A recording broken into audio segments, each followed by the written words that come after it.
Farmer John. I'm in love with your daughter. Whoa, she's the one, yeah, with the champagne eyes. Whoa, I like the way she looks, the way she talks, the way she wiggles and the way she walks. So Farmer John, I'm in love with your daughter. Whoa, Farmer John, yeah, I'm in love with your daughter. Hi, I'm Chris King, longtime recording engineer, music producer, and friend of John, Jack Chekaway, the founder of SVR Records, also known as the SVR Record Company, Inc. We're going to bring you a series of videos with each one centering on one of the acts that Jack recorded in the 1960s. Today, we're going to be discussing the Tidal Waves, which had the hit Farmer John back in the 60s, as well as the group's follow-up records. For those of you who don't know, the Tidal Waves was one of the great so-called garage bands that came out of Michigan back in the 1960s. In addition, we're also going to listen to a Farmer John radio broadcast from the legendary radio station CKLW, the Big 8, in Windsor, Ontario from 1966. This is going to include some comments from the famed disc jockey Tom Shannon. So Jack, first to start off, first question to you, why are you making these videos? Thanks, Chris. Good question. Well, I'm making them because in the 90s, I began to be contacted by a number of organizations and people across the country and in England who had quite an interest in the early SVR recordings of the 60s, which quite frankly surprised me. They were looking for copies of CDs, original pressings, which I had a number at that time. And they were looking for the background of SVR and what the groups were like and so on.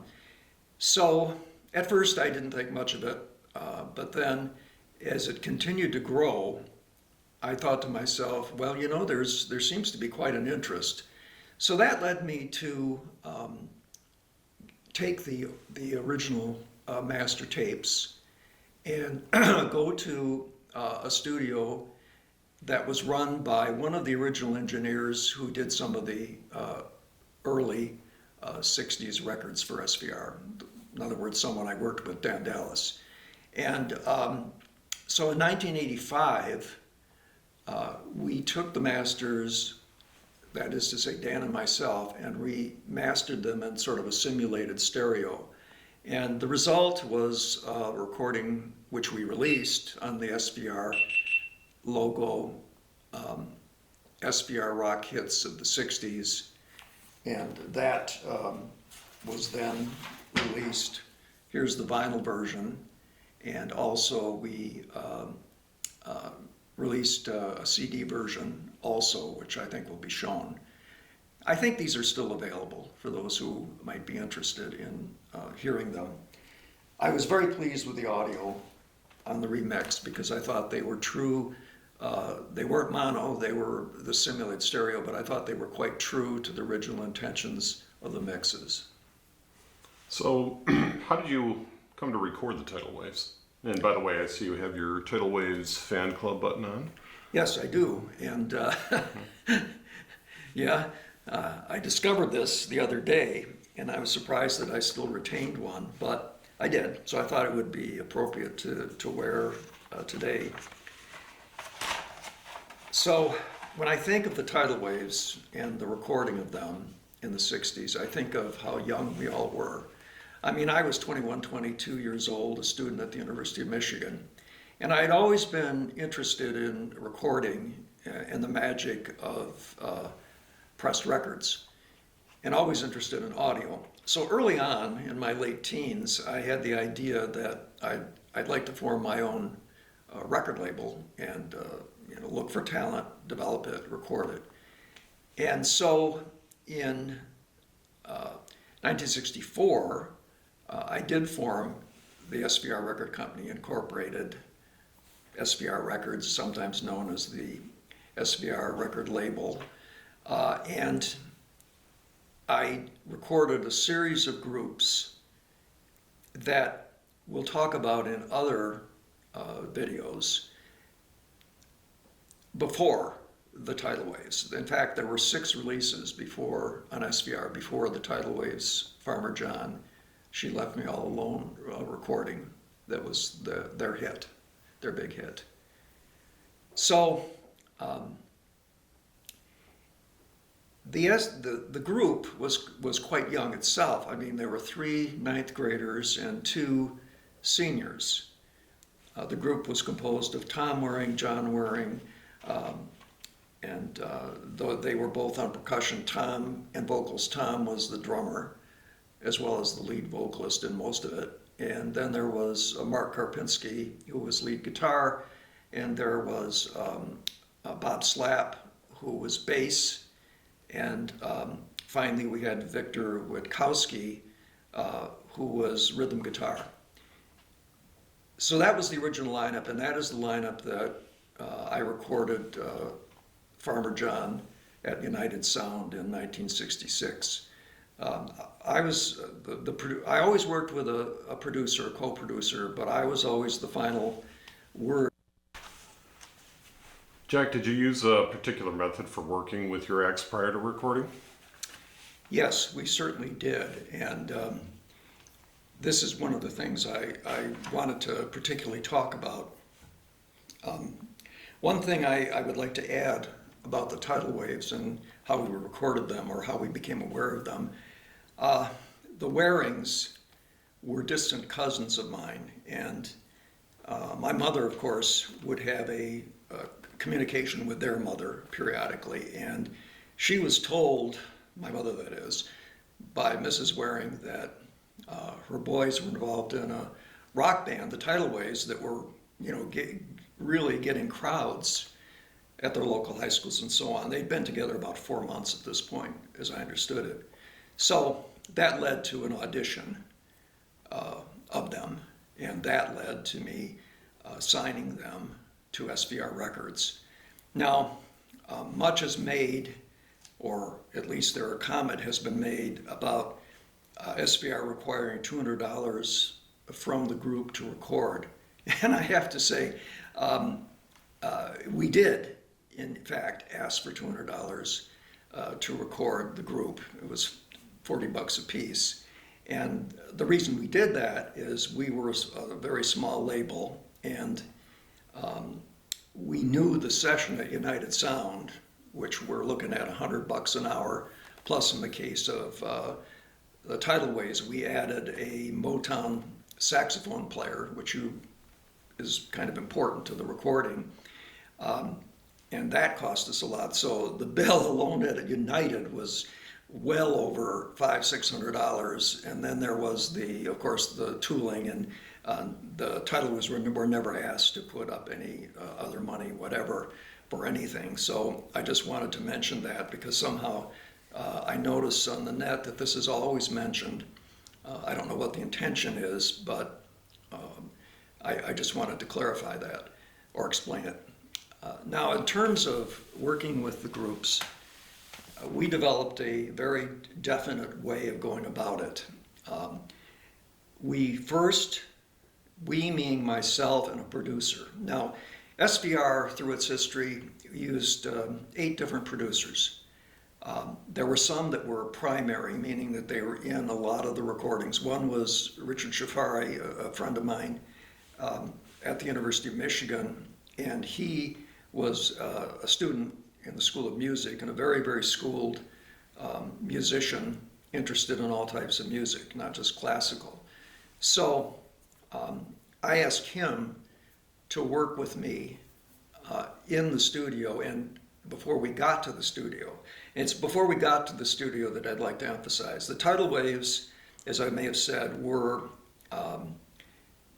they weren't the best guitar players, and they weren't the best vocalists, but what they had was this youthful enthusiasm, which is what made me sign them.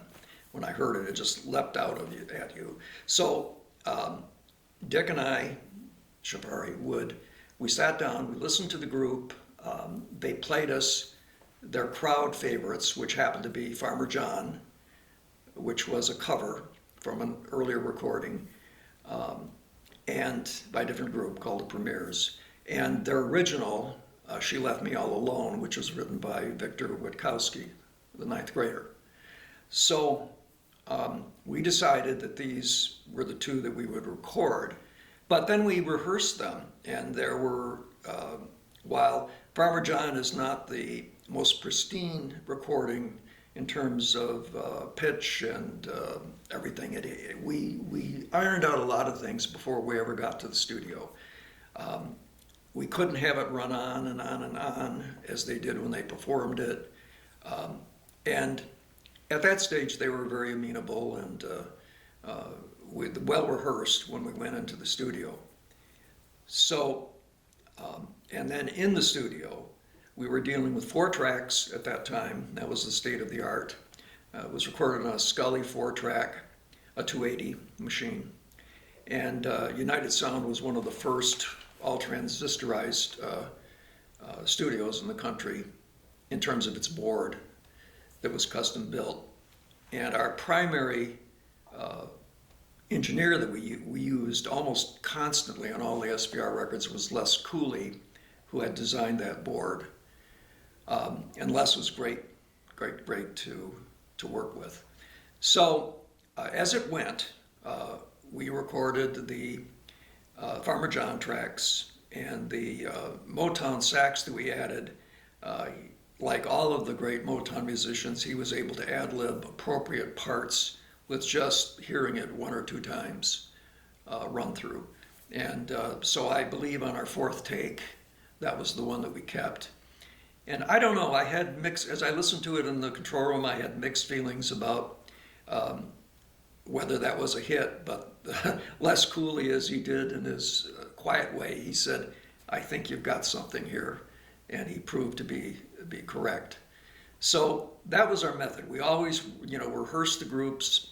Many times we edited or asked for edits in the way the performance was put forth, and always with an eye on the length and the in and out nature of the necessity for hits in those days when we were looking at 3 minutes. Typically, no nonsense. The hook had to come quickly, and that was the way we approached it.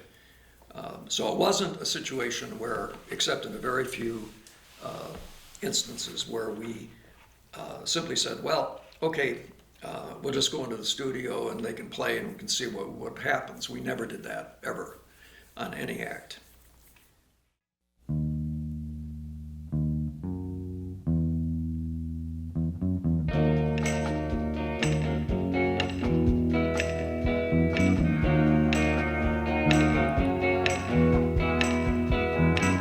She left me all alone the other day. She won't be coming home.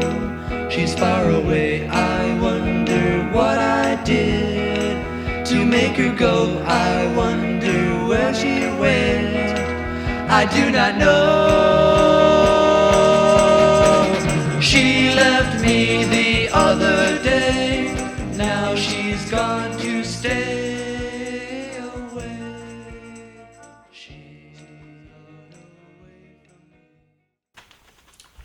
Jack, in your time working with the Tidal Waves, are there any funny or interesting anecdotes you'd like to share?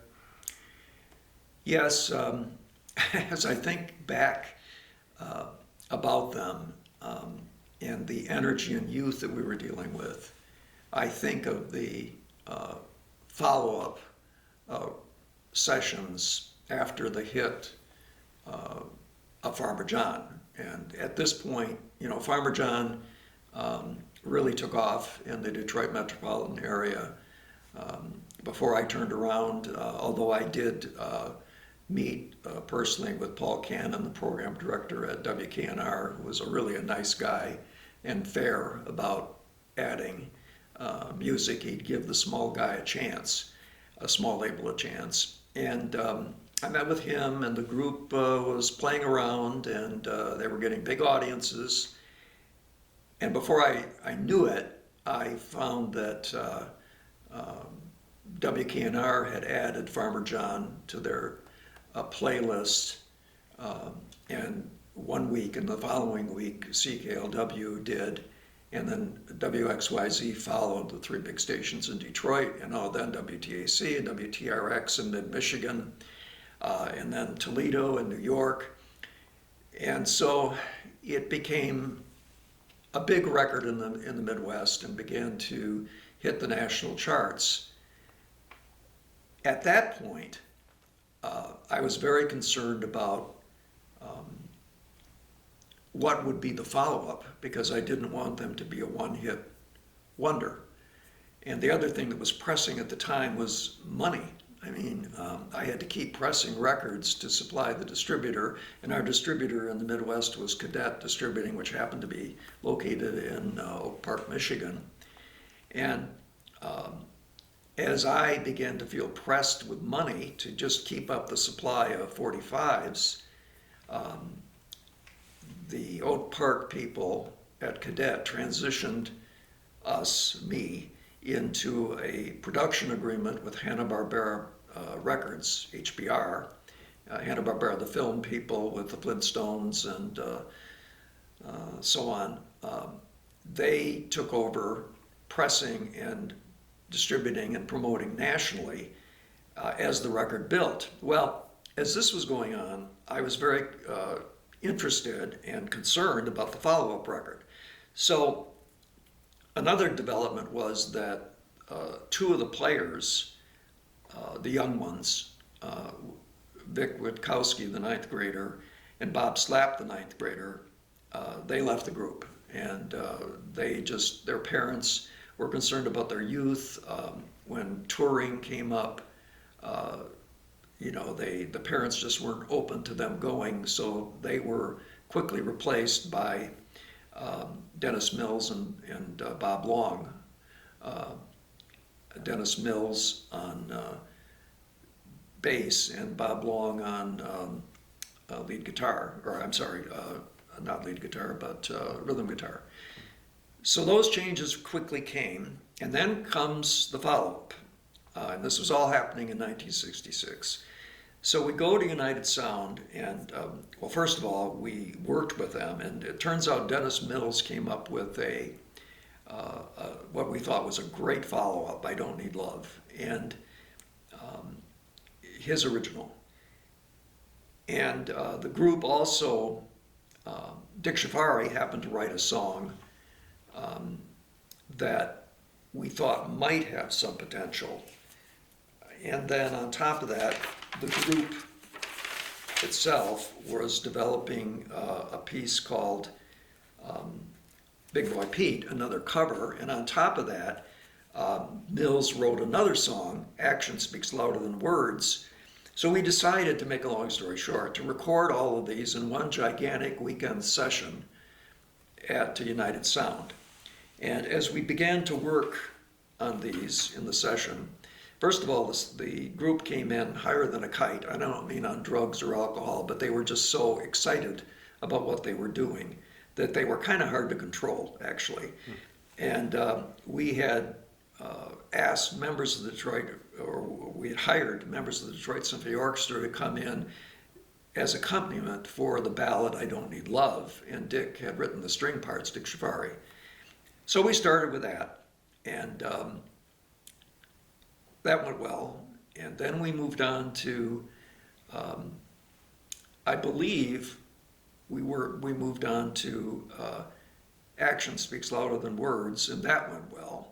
But then the group started to get silly, and one of the things they kept talking about, apparently going to a gig someplace, Tom Waring was driving the van, and he rolled down the window to ask directions, and some guy hit him right in the face.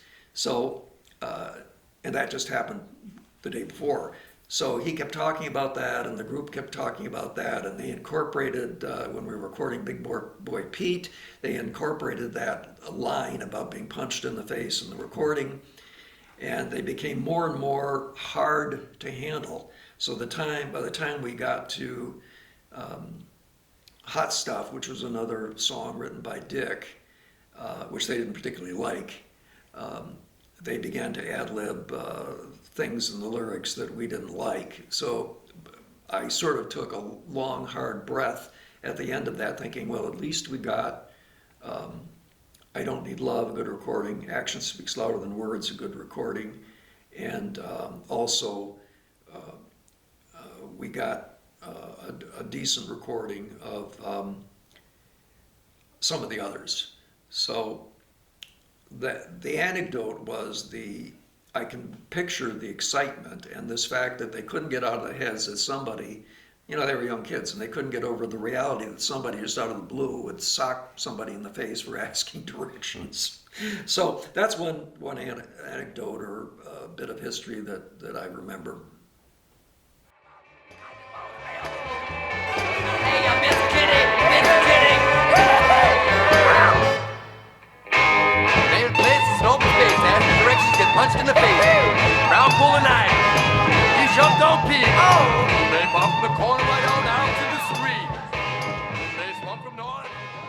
They swung from south.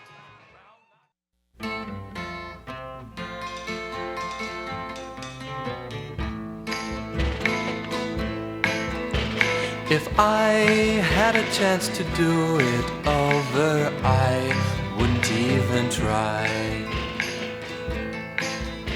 She'd gone before I had a chance to say goodbye, my oh my. I've learned my lesson, I'm never going to love again. All she left me was sadness and the clothes I'm in. Snow lies around the house, she lived in there for so many years. Are there any other anecdotes you'd like to share? Yes, one other comes to mind, and that has to do with the Tidal Waves and their performance at Olympia, opening for the Animals. But before I talk about that, I want to mention that it's Bill Long, not Bob Long. I mean, give me a break, I'm 80. It's Bill Long. Anyway, I remember them opening for the Animals, and the context of this was that the record, Farmer John, was really getting big. I mean, it truly was number one in Detroit in terms of sales, as acknowledged by the Detroit Free Press at its zenith. While it didn't show number one, it certainly was top 10 on all of the charts on WKNR and WXYZ and CKLW and so on in the Detroit area. As far as sales go, was moving ahead of everything else. And that was acknowledged by the Free Press in an article. So it was, the point is, it was a very big record moving in lots of areas. It began taking off in New York and Toledo and the mid-Michigan, WTAC and WTRX picked it up and it moved to number one and it became big. So that led to the, as I mentioned previously, to the Tidal Waves opening for major acts. And one of them was the Animals that were coming to Detroit and they were performing in Olympia. Olympia's long gone now, but it was a huge stadium and holding thousands. And what my anecdote is, I remember going there to see them, and here in the center of this huge space on the field was this platform, not very big, and the Tidal Waves small amps, because in those days groups did not have mega amps. The Who had not hit yet big. So they had these small amps that they used to tour with or to perform. And I thought, oh gosh, is anyone going to be able to hear them in the stadium because it's so huge?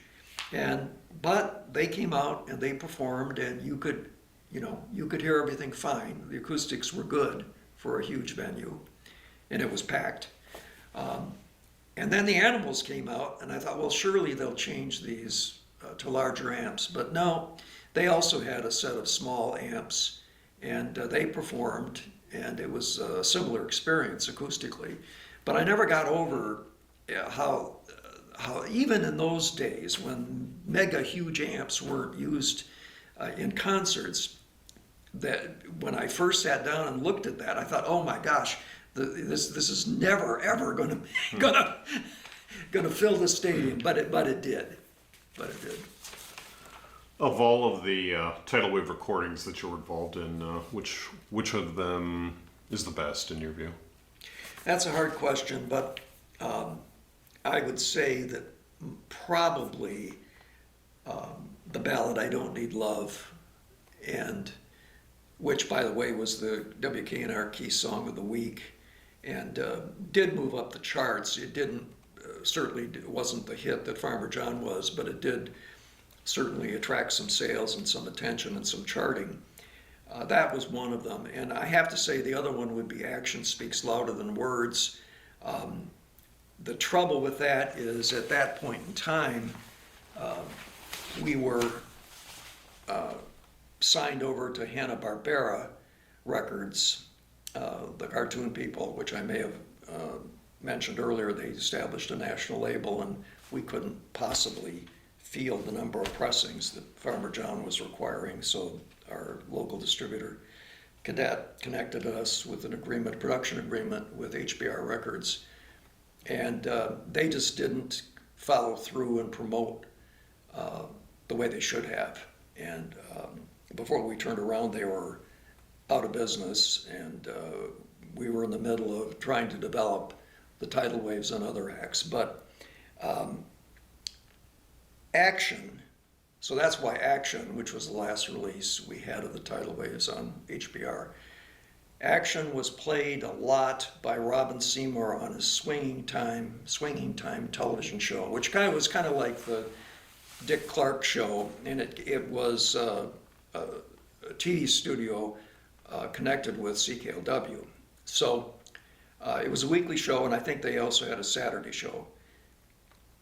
So the Tidal Waves had made umpteen appearances there, and Seymour liked Action Speaks Louder Than Words, so he played it a lot. And that's a lot of people wouldn't know about it at all if it weren't for his exposure and because of Hanna-Barbera's lack of follow-through. And I would say that I read comments on the internet of people saying that this is their best record. So in many respects, that's probably a pretty accurate statement. So those would be the two. I don't know if I could pick one over the other. I Don't Need Love and Action Speaks Louder Than Words. So in the time you were working with the group, any decisions that you made at the time that you would change in hindsight if you could? Well, there sure is one. In this mega session that I talked about where we recorded I Don't Need Love and Big Boy Pete and Action Speaks Louder Than Words and on and on, we did all these records, which were all prepared. Because of time, one song did not get the usual SVR treatment, meaning that we only worked with the group on it once, I believe. It was a timing issue. Remember now that I was busy in college trying to stay at U of M, and so was Dick Shafari, the producer at that point with the Tidal Waves. And somehow or other, this one song did not get the development it should have had. And frankly, it was probably my fault because I didn't think that much of it. I had asked Dick Shafari to write a pop song, and Dick wrote this tune, She's My Woman. And so as we opened this mega session, long session on the weekend, we started with Dick's song, She's My Woman. So I sat back in the control room and listened to the Tidal Waves perform it, and it was a ragged performance. And I thought, okay, we haven't rehearsed them well. This isn't going to go over well. We've got all these. I thought we had I Don't Need Love and Action were most likely our hits. So let's not waste a lot of time with this. But nonetheless, we had a second take, which was better, but still not polished like it should have been. But it was full of the same Tidal Waves youthful enthusiasm. And in retrospect, years later, when I listened to the master tape and I prepared another SVR Rock Hits of the 60s, Volume 2, I wanted to include it. And as I remixed it, I realized what a mistake I'd made, because it had the elements of Farmer John, but it was different. But it still had that youthful, brimming full of enthusiasm, and I think it was probably a hit that I missed. So I wish in hindsight that we had kept on it and had 3 or 4 more takes until it became a better recording than it ended up. But nonetheless, when I remixed it, I did the best I could with Dan Dallas to make it sound as professional as we could, and it's still appealing if you listen to it.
When I catch you with another man, your loving girl is good by me. Good by me, good by me, good by me, yeah. Love is something, baby, you gotta show me by what you do.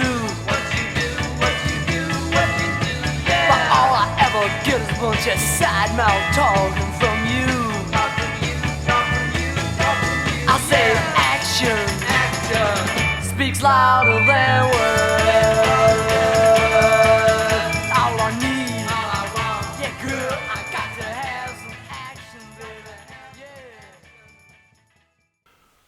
There are a lot of audio and video clips out there of the Tidal Waves recordings, and some of them are remixes from the master tapes that sound different from the original 45s or from your remix album SVR Rock Hits of the 60s that was released on SVR in 1985.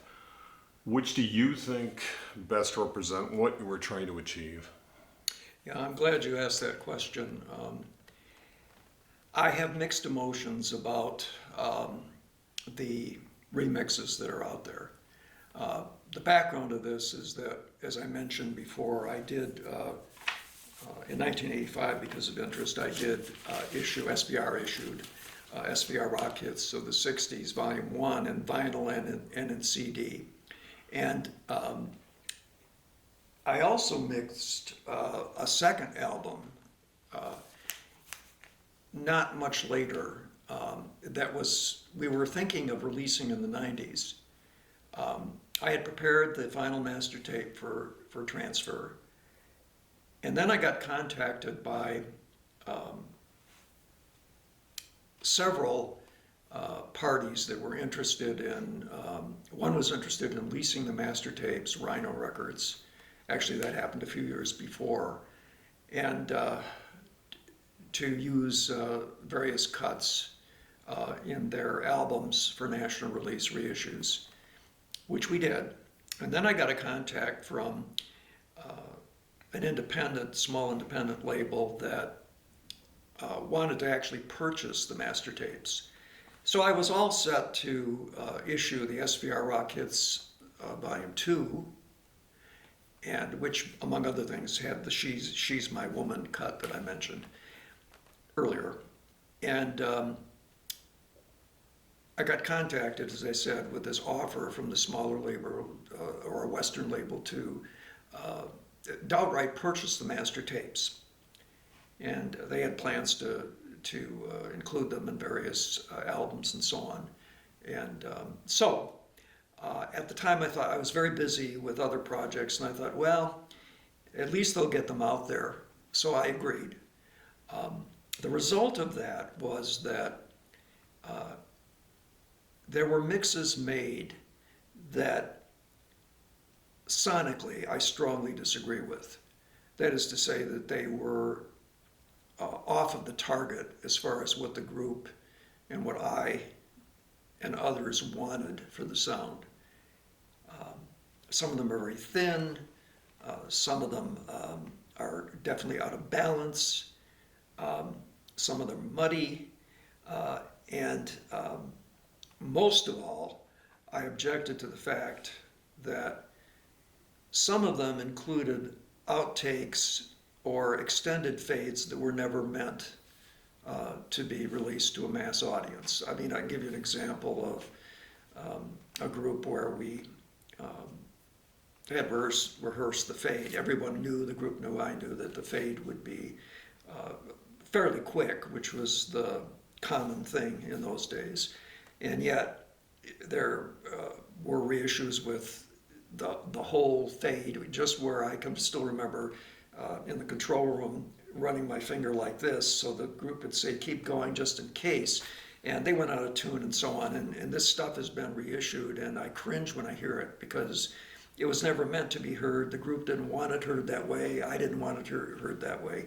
So on the other hand, the other side of the coin is some of those reissues had very interesting liner notes and information, and it did bring the recordings out to a broader audience. They were good about that. So I sort of had, to make a long story short, mixed emotions about that. But as far as I'm concerned, if you want the most authentic sound of what the group was all about and what the hits were all about, and even what the misses were all about, you would listen to the original 45s, or you would listen to our SVR rock hits of the 60s.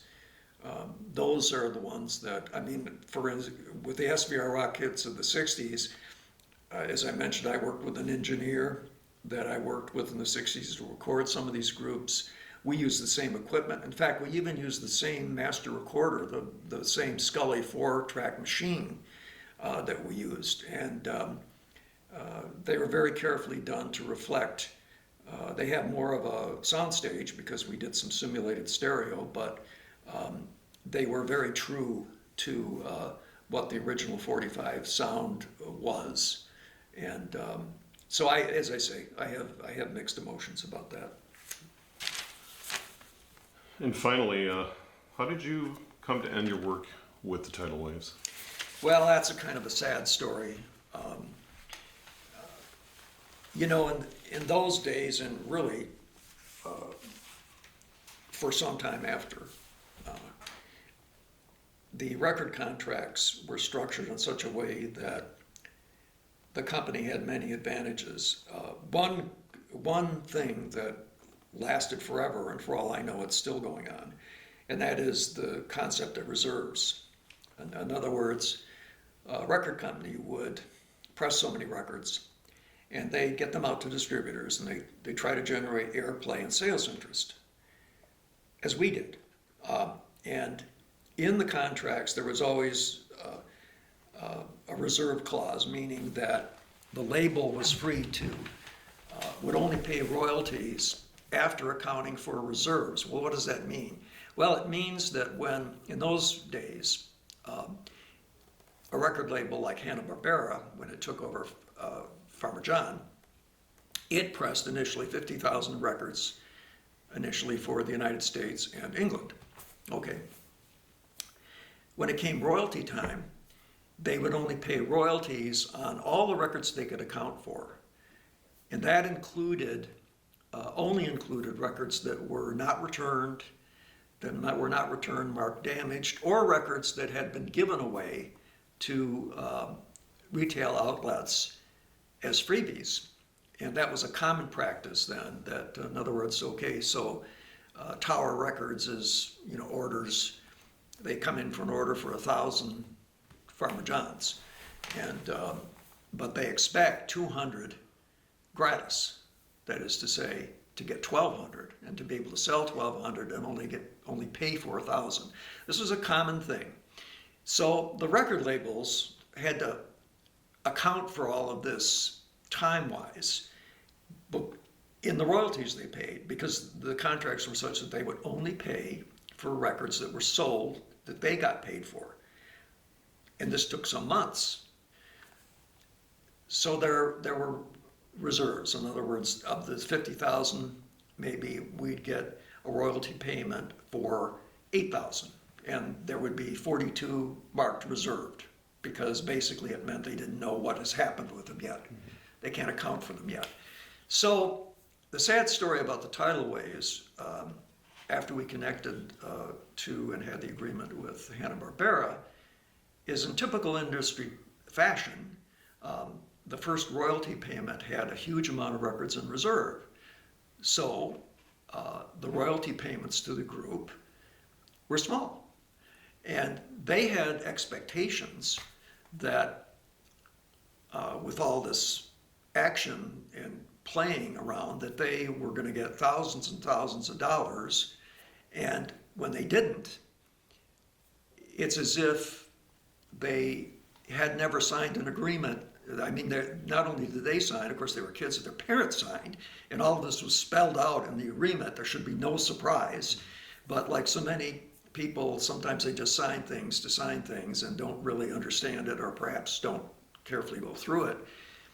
And so the group was very disappointed, and they really were vented toward me, and I dutifully explained, and we gave them an accounting, of course, of everything, and explained that more royalties would be coming, but it didn't do any good. They were just in open revolt, and that is really the act that ended the Tidal Waves, because I got disgusted with it, and I wasn't about to fight with them. So we dutifully paid them the royalties, but that closed them down, so to speak.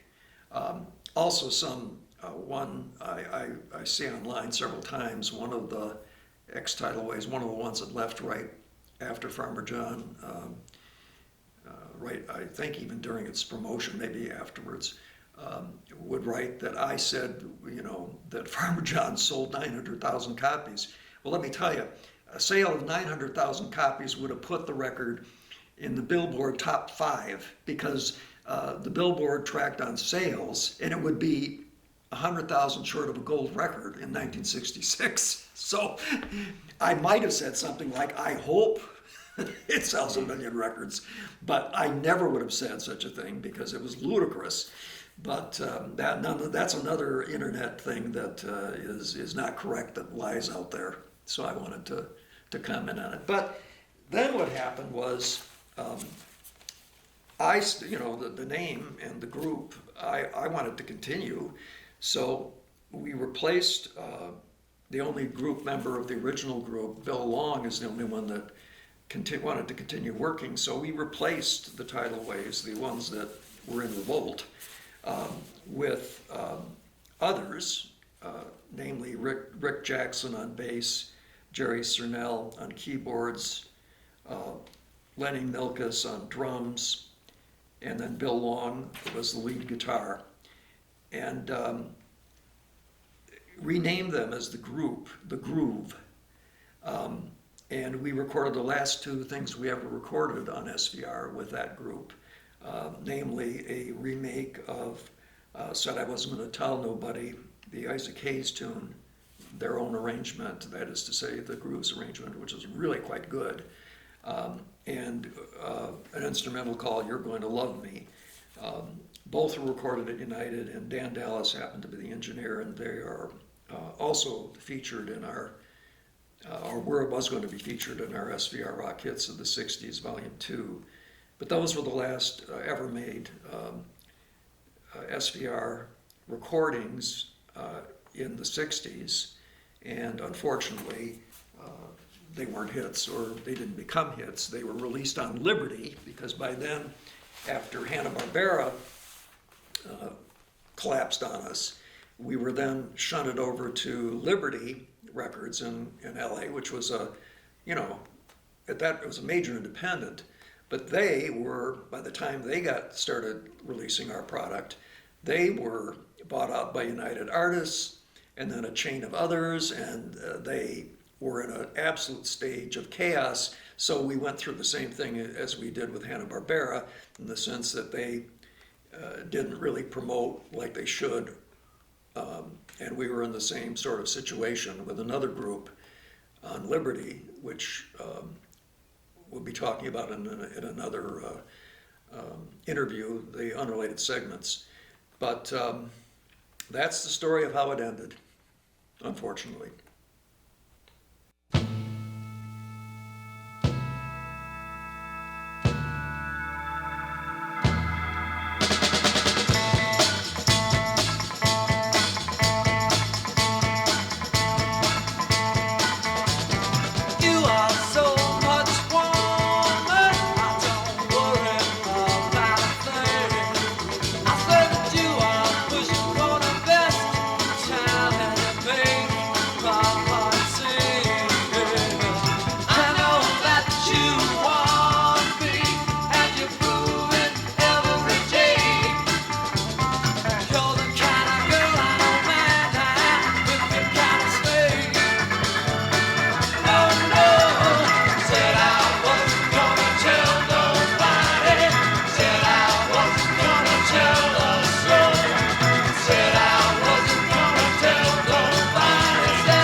And now, here is Farmer John, played on radio station CKLW, the Big 8, in 1966.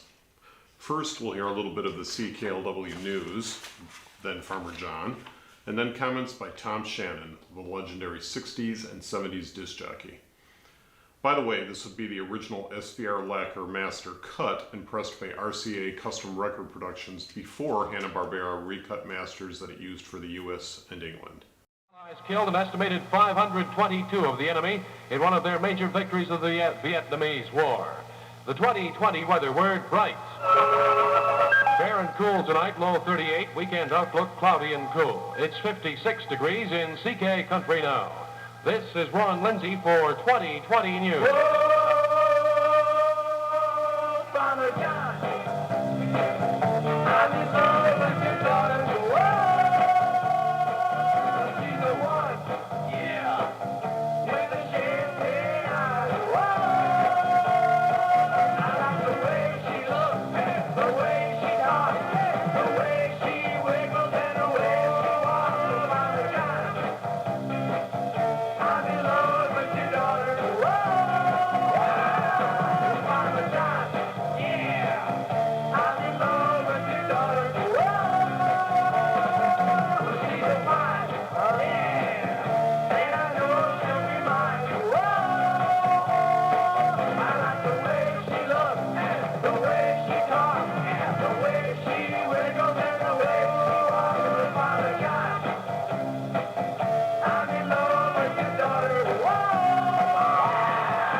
Tidal Waves. As a side note, they'll join us in the Shannon Caravan at the Music Dome in Port Huron on Wednesday, May the 4th. The Tidal Waves will do Farmer John and lots of other things live and in person. 14 before 6.